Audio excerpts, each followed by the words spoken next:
வணக்கம் news matrix நேயர்களே. தொடர்ந்து பல சிரமங்களுக்கு இடையே வந்து இந்த சேனலை தொடர்ந்து நடத்திட்டு வரேன். நடத்தும்பொழுது வந்து பல்வேறு பணிச்சுமைகள், அதே போல் சிரமங்கள், பர்சனலாக நிறைய விஷயங்கள் அப்படின்னு இருக்குது. கிட்டத்தட்ட 1 lakh சப்ஸ்கிரைபர் வரப்போகுது என் சேனலுக்கு. 2000 தான் இருக்குது. ஸோ நீங்கள் வந்து அந்த 1 லட்சம் சப்ஸ்கிரைபரில் ஒரு ஆளாக இருக்கணும் அப்படின்னா தயவு செஞ்சு சப்ஸ்கிரைப் பண்ணுங்கள். தொடர்ந்து என் கூட பயணிங்க. ரொம்ப நன்றி. வணக்கம் நிதிஷ். வணக்கம் சார். எப்படி இருக்க? நல்லா இருக்கேன் சார். ஏன்னா 1 லட்சத்துக்கு மேலே சப்ஸ்கிரைப் போயிடுச்சுன்னா அப்போ அவங்க எப்படி 1 லட்சத்துக்குள்ள வருவாங்க? இல்லை, அதுக்கு வந்து நீங்கள் ஹெல்ப் பண்ணுங்க அப்படின்னு சொல்லுவேன். சரி, ஓகே சார். சரி, ஏடிஎம்கேல பிரச்சனை நடந்திருக்கு, எப்படி பார்க்குற நீ? ஏன் இந்த பிரச்சனை வருது அப்படின்னு பார்க்குறேன். இப்படி அந்த பிரச்சனை எதிர்பார்த்தது தான். அதான் எனக்கு தெரிஞ்சு தொடர்ந்து தோல்வி என்னடா எப்போ பாரு தோத்துட்டே இருக்கான், தலைமை ஒரு வேலை சரியில்லை அப்படின்னு சொல்லிட்டு எல்லாத்தையும் தோணிடுச்சு அப்படின்னு நான் நினைக்கிறேன். அப்போது ஒரு ரீசன் அந்த கட்சியை எதிர்த்து அவங்க அந்த கட்சி தான் எம்எல்ஏ ஆக்கணுச்சு. பொதுச்செயலாளர் தாண்டி வந்து போகிறத எப்படி பார்க்கலாம்? இந்த பொதுச் செயலாளர்ன்றது என்ன, எல்லாத்தையும் அங்கே இருக்கக்கூடிய நிர்வாகிகளை ஃபுல்லாக வழி நடத்துறது தான். பொதுச் செயலாளர் சரியான முடிவு எடுக்கல, அதனால தான் நம்ம தோற்று போயிட்டோன்னு சொல்லிட்டு எல்லோரும் நினச்சிட்டு அவங்க ஒரு பொதுச் செயலாளர் தேர்ந்தெடுக்க ஒரு கூட்டத்தை கூட்டிகிட்டு இருக்காங்க போல்.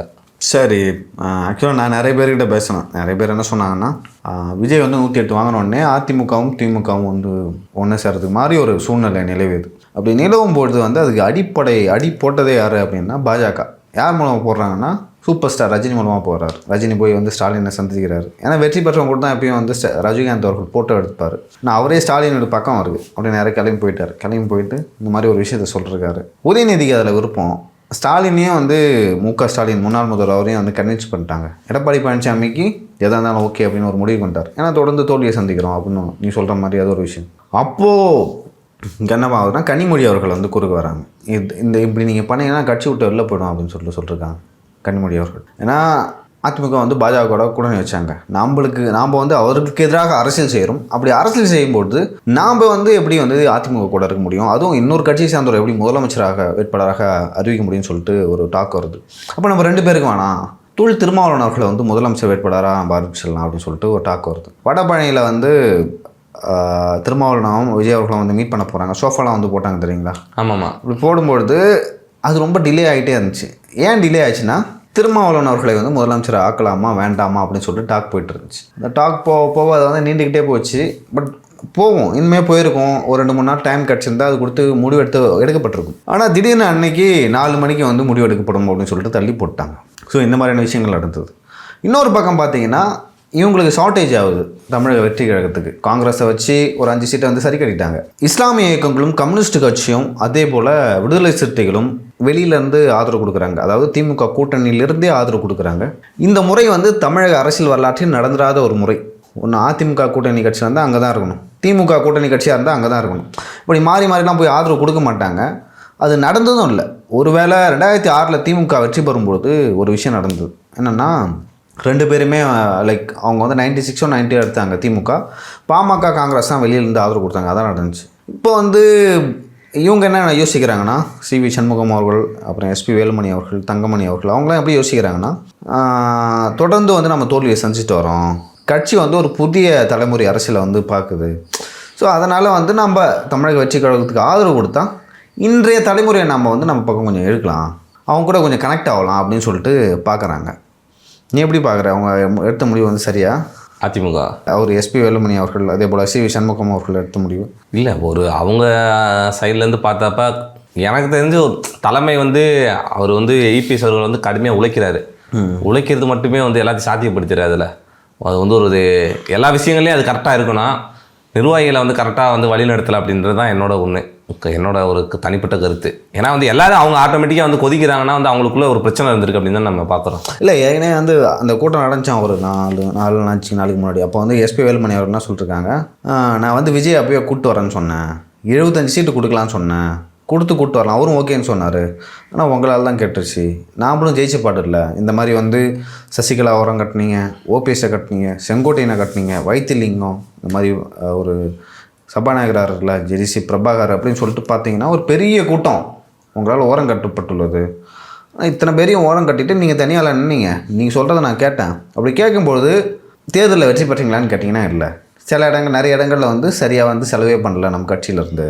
இப்போ அந்த அவங்க கூட வந்து 30 பேர் இருந்தாங்கல்ல, இப்போ அவங்க வந்து நாங்கள் தகுதி நீக்கம் பண்ணுறோம் அப்படின்னு மிரட்டி ஒரு 3-4 பேரை வந்து இந்த பக்கம் கூப்பிட்ருக்காங்க. 3 பேர் EPS அவர்கள் சைடு. ஆமாம். ஸோ அதை தாண்டி வந்து சிவி சண்முகம் அவருடைய அண்ணன் தான் வந்து நியூஸ் ஜேவை பார்த்துக்கிறாரு. நியூஸ் ஜே வந்து இந்த அதிமுகவுன்னு இருக்கிற ஒரு நியூஸ் சேனல். அங்கே எப்பொழுதுமே வந்து அதிமுக சார்ந்த செய்திகள் தான் போயிட்டுருக்கும்.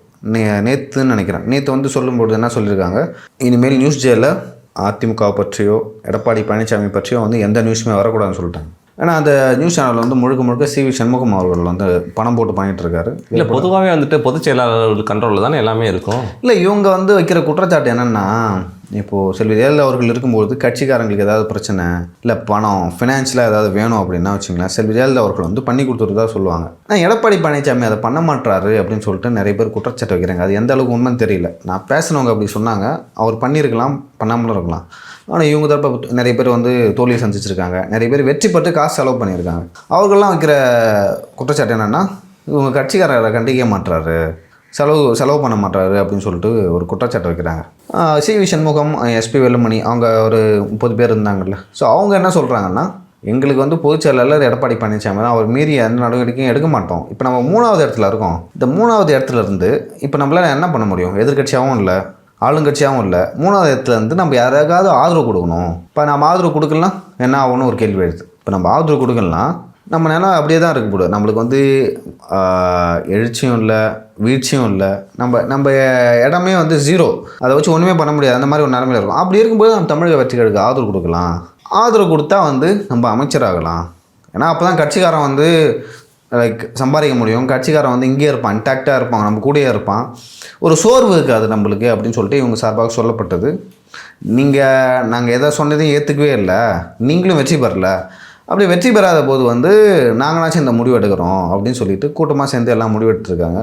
அப்படி முடிவு எடுக்கும்பொழுது அதில் கொஞ்சம் பேர் அந்த பக்கம் போயிட்டாங்க. இன்னுமே வந்து பேச்சுவார்த்தை நடந்துகிட்ருக்கு. நிறைய பேர் பேச்சுவார்த்தை நடத்துகிறாங்க. பட் எதுக்கு வந்து ஒரு எடப்பாடி பழனிசாமி வந்து அவரோட இடத்துலேருந்து விட்டுட்டு வரமாட்டாரு அப்படின்னு சொல்லிட்டு தெரியல. இல்லை, எனக்கு வந்துட்டு எஸ்பி வேலுமணி அவர்களாக இருக்கட்டும், சிவி சண்முகம் அவர்களாக இருக்கட்டும், பொது வெளியில் வந்துட்டு அதிமுக திமுக வந்து கூட்டணி பேச்சுவார்த்தை நடத்தினாங்க. இபிஎஸ் அவர்கள் வந்து முதலமைச்சர் ஆகணும்னு சொல்லிட்டு அவர் ஆசைப்பட்டு இதெல்லாம் பண்ணாங்க அப்படின்னு சொல்லிட்டு ஒரு விமர்சனத்தை வைக்கிறாங்க. நீங்கள் வந்து இன்னமும் வந்து பொதுச் செயலாளர்கள் எடப்பாடி பழனிசாமி அவர்கள் தான் சொன்னாலும் கூட நீங்கள் பொது வெளியில் அதை வைக்கிறது சரியாக இருக்குமா?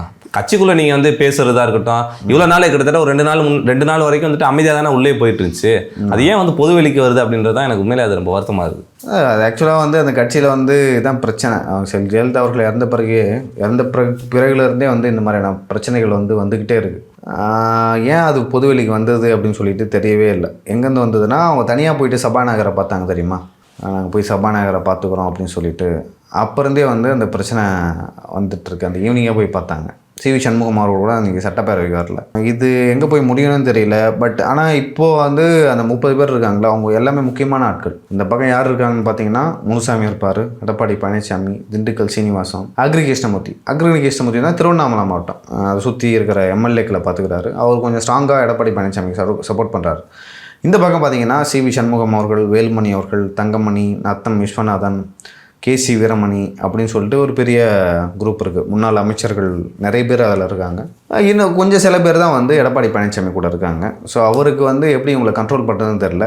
இன்னொரு பிரச்சனை வந்து எடப்பாடி பழனிசாமி திமுக கூட போகிறதா வந்து சொல்லியிருக்காரு. எதுக்கு வந்து டிவிகே கூட வரமாட்டாரு அப்படின்னு ஒரு கேள்வி கேட்குறாங்க. இப்போ நம்மளோட தீய சக்தி அரசியல் எது எல்லாமே டிஎம்கே. இங்கே அவங்க கூட கூட்டணி வச்சுட்டு திரும்ப வந்து மக்கள்கிட்ட எப்படி வாக்களிப்பீங்கன்னு ஒரு கேள்வி எழுப்புறாங்க நிறைய பேர். அதே சமயம் நீங்கள் அவங்க கூட கூட்டணி வச்சுட்டு மக்கள்கிட்ட போய் எப்படி சந்திப்பீங்க, என்னென்ன ஓட்டுக்கு வைப்பீங்க, மீண்டும் வந்து திமுக தீய சக்தின்னு எப்படி சொல்லுவீங்க அப்படின்னு ஒரு கேள்வி எழுது. இல்லை, ஒரு வேளை வந்துட்டு தொடர்ந்து வந்து இபிஎஸ் அவர்களை வந்து விமர்சித்ததாக இருக்கட்டும். ஏன்னா இப்போ கூட ரீசெண்டாக கூட வந்துட்டு முகத்தை மூடிட்டு போனார். நான்லாம் வந்து யாரையும் முகத்தை மூடி சந்திக்க மாட்டேன் அப்படின்னு சொல்லிட்டு விஜய் அவர்கள் பேசினார். ஒருவேளை அதெல்லாம் வந்துட்டு அவரை வந்து இல்லை, விஜய்க்கும் எடப்பாடி பழனிசாமிக்குமே வந்து ஏதோ நிறைய பிரச்சனை இருக்குது. பட் அது எந்த மாதிரின்னு தெரியல, அது எப்போ இருந்தோன்னு தெரியல. இது சார் கூட வந்துட்டு அரசியலாம் சொன்ன நினைவு உண்டு.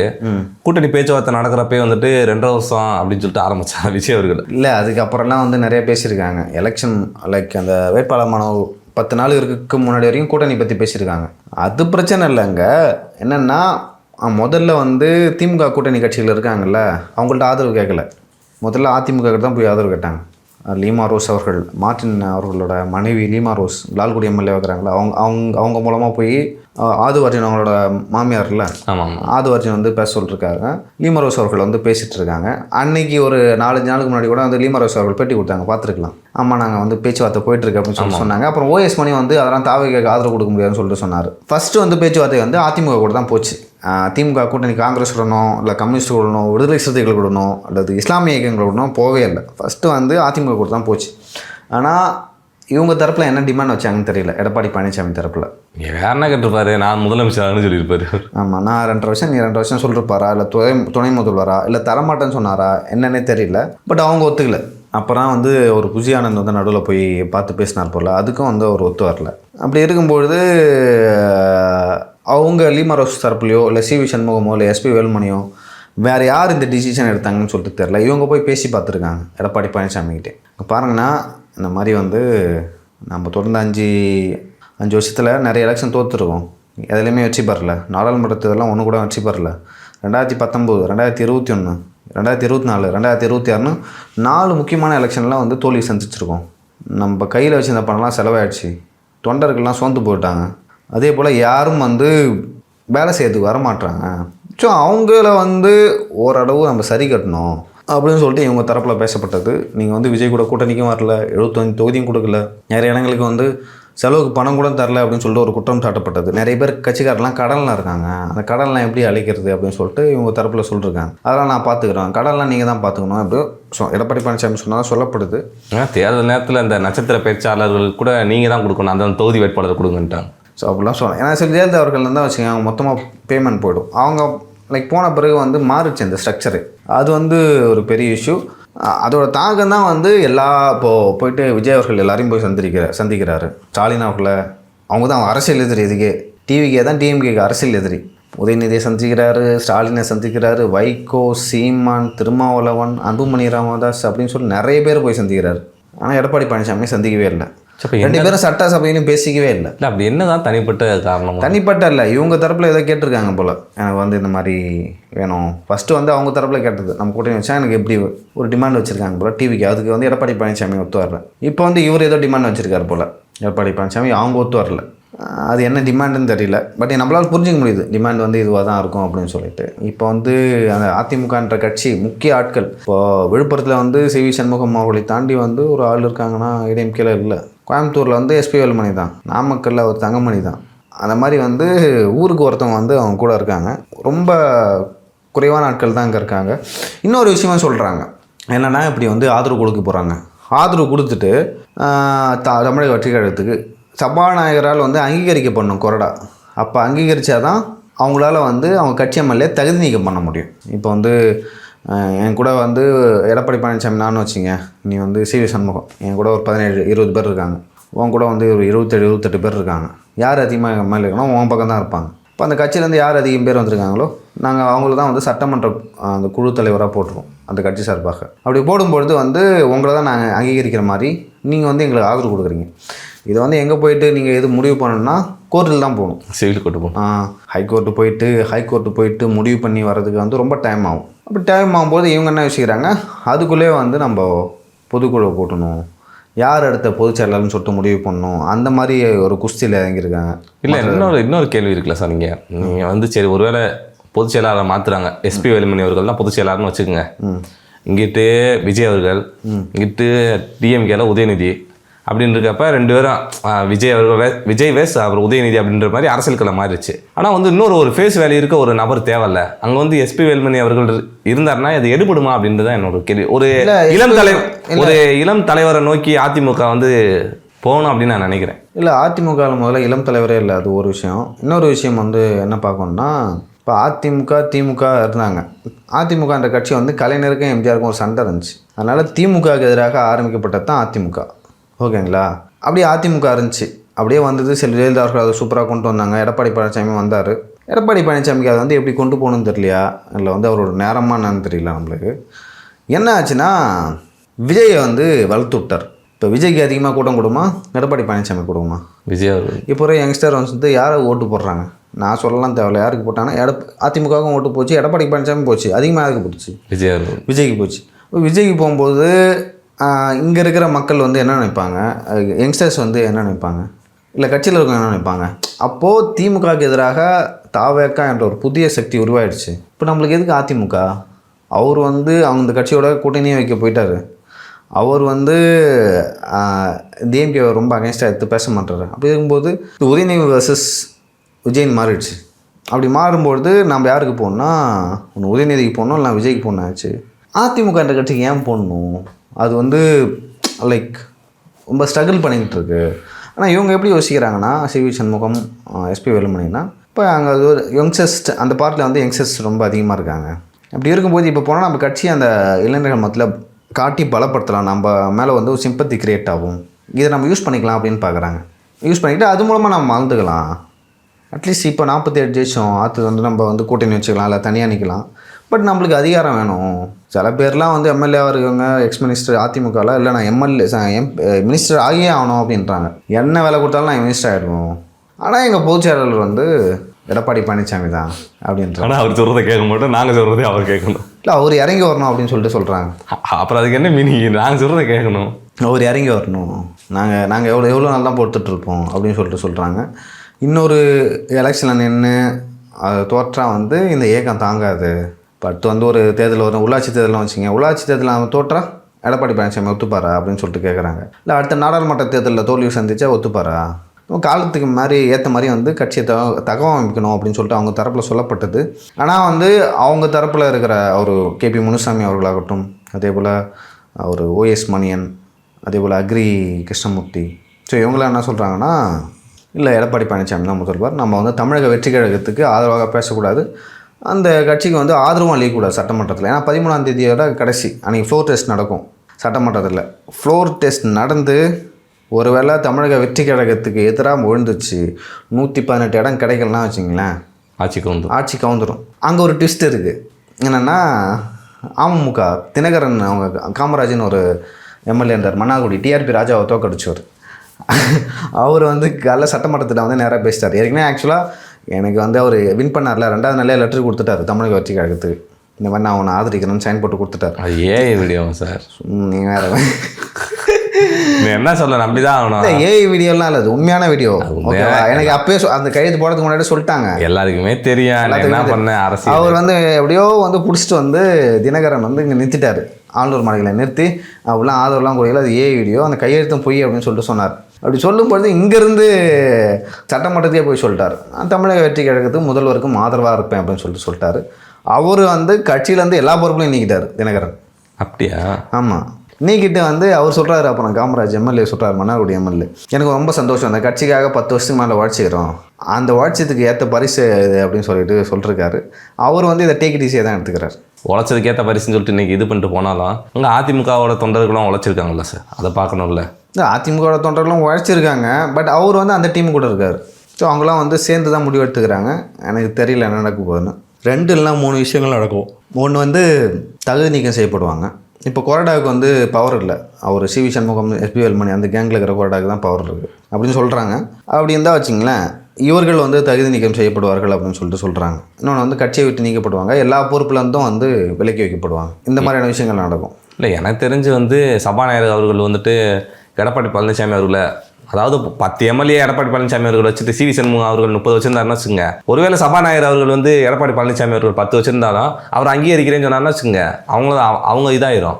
அவர் யாரை தேர்ந்தெடுக்கிறாங்களோ அதை சபாநாயகர் யாரை சபாநாயகர் எப்படின்னா எம்எல்ஏக்களை வந்து யார் அதிக எம்எல்ஏக்களை வச்சிருக்கா அப்படின்னு பார்ப்பாங்க. இப்போ அவங்க சைட்லேருந்து வரவங்களோ கொறடாவாக கொடுத்துறாங்கன்னா முடிஞ்சு போச்சு. அப்படியே யார் அதிகமாக வச்சுருக்காங்களோ அவங்கள பார்த்தா தேர்ந்தெடுக்கணுமா? ஆமாம், அதான் ரூலா சார்? அதான் ரூல். யார் அதிகமாக எம்எல்ஏ கொண்டு வராங்களோ, லெட்டர் கொண்டு வராங்களோ, அந்த லெட்டர் வச்சு அப்போ நீங்கள் சொல்கிறீங்களா, அப்போ இவர் தான் கொறடா அப்படின்னு சொல்லிட்டு கை காய்ச்சிட்டு போயிடுவாங்க. அப்படி இருக்கும்பொழுது சிவி சண்முகம் அண்ணனுக்கோ தான் வந்து கொறடாவாக இருப்பாங்க. ஸோ இதெல்லாம் அப்படி நடந்துட்டு இருக்கும்போது இன்றைக்கி சிவிஎஸ், அதாவது சிவி சண்முகம் அவர்களோட வீட்டில் விஜய் அவர்கள் வந்து சிவி சண்முகம் அவர்களையும் எஸ்பி வேலுமணி அவர்களையும் கூட்டாக நின்று வந்து சந்திக்க போகிறாங்க, செய்தியாளர்களை வந்து சந்திக்க போகிறாங்க. ஒரு புது கல்ச்சர் வந்து தமிழ்நாட்டில் ஆரம்பிச்சிருக்கு. விஜய் வந்து ஒரு இடத்துக்கு போகிறதுக்கு முன்னாடியே சோஃபா வந்து இறங்குது. ஏன் தெரில அது என்ன லாஜின்னு சொல்லிட்டு. அவர் ஜோசியர் சொன்னாரா, அவர் விஜய் அவர்கள் வந்து மற்றவங்க வீட்டில் இருக்கிற சோஃபாவில் உட்கார மாட்டாரா என்னன்னு தெரியல. பட் இப்போ புது சோஃபா வந்து இறங்கியிருக்கு சிவிஎஸ் அவர்களோட வீட்டில். இனிமேல் தான் வந்து முடிவு செய்யப்படும் என்ன அப்படின்னு சொல்லிட்டு, லைக் என்ன பேசுகிறாங்க, எப்படி வாக்குறுதி, எத்தனை மினிஸ்டர்ஸ் வந்து கொடுக்க போகிறாங்க தமிழக வெற்றி கழகத்துலேருந்து.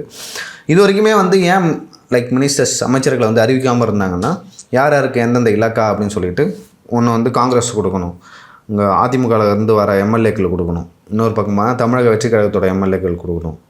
விடுதலை சிறுத்தைகளுக்கு கொடுப்பாங்களா இல்லைன்னு தெரியல. ஒரு காமராஜர் இருக்கார்ல மன்னார்குடி எம்எல்ஏ, அவர் என்ன கேட்குறாரு அப்படின்னு சொல்லிட்டு தெரியல. ஸோ இதெல்லாம் பொறுத்திருந்து பார்த்து அதுக்கப்புறம் தான் மொத்தமாக யார் யாருக்கு எந்த இலாக்கா, சுகாதாரத்துறையாக இருக்குது. ஏன்னா சுகாதாரத்துறையெலாம் ரொம்ப எப்படி சென்சிட்டிவானது. ஏதாவது ஒரு ஹாஸ்பிட்டல் ஏதாவது ஆச்சுன்னா வச்சுங்க, டிவிக்கில் இருக்கிற அந்த அமைச்சரை வந்து காலி பண்ணுறாங்க. எனக்கு தெரிஞ்ச விஜயபாஸ்கர் அவர் தான் சுகாதாரத்துறைக்கு வந்து வருவார் அப்படின்னு நான் நம்புகிறேன். ஏன்னா ஏற்கனவே அவருக்கு அனுபவம் வந்திருக்கு. அதனால் இப்போ நிதித்துறை யார் சார்? நிதித்துறை எனக்கு தெரிஞ்ச அருண்ராஜ் வருவாரா அப்படின்னு சொல்லிட்டு நினைக்கிறேன். நான் எனக்கு சரியாக தெரியல. ஏன்னா அவர் வந்து நல்லா ஹேண்டில் பண்ணுவார் ஃபினான்ஸை. பட் அவர் ப்ரிஃபர் பண்ணுறாரா அது அப்படின்னு சொல்லிட்டு தெரியல. மற்ற இலாக்காக்கள் யாருக்கு என்ன போகுதுன்னு தெரியல. ஆனால் பொதுப்பணித்துறை இல்லை நகராட்சி வளர்ச்சித்துறை அதெல்லாம் வந்து செங்கோட்டையன் அவர்களுக்கு போகிறதுக்கான வாய்ப்பு இருக்குது. இல்லை அவருக்கு தான் போகும். ஏன்னா வந்து அதில் தான் கொஞ்சம் நல்ல வருமானம் இருக்கும். ஆக்சுவலாக அவர் தான் வந்து ஓபிஎஸோட கரெக்டாக சூஸ் பண்ணிக்கிறார். எந்த கட்சிக்கு போனால் வருவோம் அப்படின்னு சொல்லிட்டு. அவருக்கு அடித்த யோகம் அவ்வளோதான். ஆமாம். ஸோ இன்னொரு விஷயமா இருக்குது. அவரோட விஜய் அவர்களோட பர்சனல் ஜோசியரை வந்து அரசியல் பிரிவு ஆலோசகராக வந்து வச்சுருக்காரு. கவர்மெண்ட் அது ஒரு நியமன போஸ்ட்டு அங்கே வச்சுருக்காரு. அதுக்கு வந்து நிறைய விமர்சனங்கள் வந்திருக்கு. இல்லை கவர்மெண்ட் தானே அதுக்கு சம்பளம் கொடுக்கணும். ஆமாம். இல்லை இது என்ன புரியல எனக்கு. அது எனக்கும் தெரியல. நீங்கள் வந்து உங்கள் சொந்த காசில் வந்து கொடுத்தா பரவாயில்ல. இதில் நீங்கள் வந்து அவர் வந்து அரசு ஊழியராகிட்டேன்னா மக்கள் பணம் தான், நேர்மையான ஆட்சி அப்படின்ட்டா இது என்ன? மக்கள் பணம் ஒன்று ஒரு வேலை இத்தனை நாள் கூட இருந்திருக்கீங்க, உங்களுக்கு விசுவாசமாக இந்த பதவி வச்சிங்க அப்படின்னு சொல்லிட்டு கொடுக்குறாரா, இல்லை வந்து இது வந்து எனக்கு சொல்ல தெரியல. இல்லை சார், எனக்கு நியாயமாக தப்புனா தப்பு, சரின்னா சரி தான். ஏன்னா வந்து ஒரு நாள் கூட இருக்காங்கன்னா வச்சுக்கோங்க, நீங்கள் வந்து உங்களுக்கு வர சம்பளத்தில் நீங்கள் கொடுங்க, இல்லை உங்கள்கிட்ட காசில் கொடுங்க. அதனால் மக்கள் வரி பணத்தில் நீங்கள் ஒரு அரசு அதிகாரியை நியமிக்கிறது இது எப்படி தெரியல? சரியா இல்லை சார் உண்மையிலேயே. தமிழக வெற்றி கழகத்தின் தொண்டர்கள் வந்து இது குறித்து வந்து கமெண்ட் செய்யுங்க என்ன அப்படின்னு சொல்லிட்டு. அவர் எந்த மாதிரியான அறிவுரைகள் வந்து வழங்க போகிறாருன்னு தெரியல அந்த லைக் ஜோசியர். ஏன்னா ஜெயலலிதா அவர்களுக்கும் அவர் ஜோசியராக இருந்தார். நான் அவர் சொல்கிறதெல்லாம் அப்படியே நடக்குமா? அப்படி இருக்கும்போது அவர் வந்து விஜய் வந்து பக்கத்துலேயே வச்சுக்கணும்னு ஆசைப்பட்றாரு. பொறுத்திருந்து பார்க்கலாம் என்ன நடக்குதுன்னு சொல்கிறேன். இன்றைக்கி ஈவினிங் நிறைய டெவலப்மெண்ட்ஸ் வரும். சரி, இதுக்கெல்லாம் வேறு வந்துட்டு இபிஎஸ் அவர்கள் தரப்புலேருந்து அந்த ஐடி விங்லேருந்து ஒன்று உங்கள் தொகுதியெல்லாம் நீங்கள் ஜெயிச்சு காட்டிட்டீங்களா? இன்றைக்கி வந்து இப்படி பேசுகிறீங்க, இபிஎஸ் தலைமை சரியில்லை அப்படின்னு சொல்கிறீங்க. சிவி சண்முகமாக இருக்கட்டும், எஸ்பி வேலுமணி அவர்களாக இருக்கட்டும், உங்கள் மாவட்டத்தில் நீங்கள் எத்தனை தொகுதி ஜெயிச்சிருக்கீங்க, உங்களுக்குலாம் பேச அருகதை இருக்கா அப்படின்னு கேட்டிருக்காங்களே சார். அப்படின்னு கேட்டிருக்காங்க. ஆனால் ஒரு சேலத்தில் மட்டும் 6-7 வின் பண்ணிருக்காங்க. நான் ஒரு மாவட்ட செயலாளர் வந்து இளங்கவன் நினைக்கிறேன். எஸ்பி வேலுமணி தொண்டாமுத்தூர். இங்கே வந்து விழுப்புரத்தில் கூட்டணி கட்சிகள் விக்கிரவாண்டி செஞ்சியில் வந்து வின் பண்ணிருக்காங்க. மயிலத்தில் வந்து ஒரு சிவி சண்முகம் அவர்கள் வந்து வெற்றி பெற்றிருக்காரு. விழுப்புரத்தில் வந்து தோல்வியை சந்திச்சிருக்காரு. ஸோ அப்படி இருக்கும்போது அவர் கேட்குறதுல நியாயம் இருக்குது. 2 பேர் பக்கமும் நியாயம் இருக்குது, 2 பேர் பக்கமும் தவறு இருக்குது. பொறுத்துன்னு தான் பார்க்கணும். மக்கள் யாரோட பக்கம் நிற்கிறாங்க, யாருக்கு வந்து சாப்பாக இருக்க போகிறாங்க அப்படின்னு. சரி, இதுக்கெல்லாம் வேறு செய்தி ஊடகங்கள் வேறு அதிமுக பிளவுபடுது, அதிமுகன்ற கட்சி அழிய போகுதுன்ற மாதிரி பேசிட்டு. ஆனால் இது வந்து எலெக்ஷன் முன்னாடி நடந்திருந்தால் வச்சுக்க அப்பா அதுதான் ஹாட் டாப்பிக்காக இருக்கும் இல்லை? சும்மாவே வந்து டிஎம்கே வந்து ஆக்சுவலாக ஒரு கட்டத்தில் டிஎம்கே வந்து ஏடிஎம்கே மேலே தான் கான்சன்ட்ரேட் பண்ணுவாங்க. ஏடிஎம்கேல குழப்பம் இருக்குது, பிரச்சனை இருக்குது அப்படின்னு சொல்லிட்டு. அப்படி பார்த்தே வந்து விஜய் வளர்த்து விட்டாங்க. விஜய் அடிச்சுட்டு போயிட்டாரு. இவங்க 2 பேரும் சண்டை போட்டு நீங்கள் பாட்டு அடிச்சு உருளுங்க நான் பார்த்துக்கிறேன் அவர் வளர்ந்துட்டு. ஆமாம். சரி நிதிஷ், ரொம்ப நன்றி. நன்றி சார்.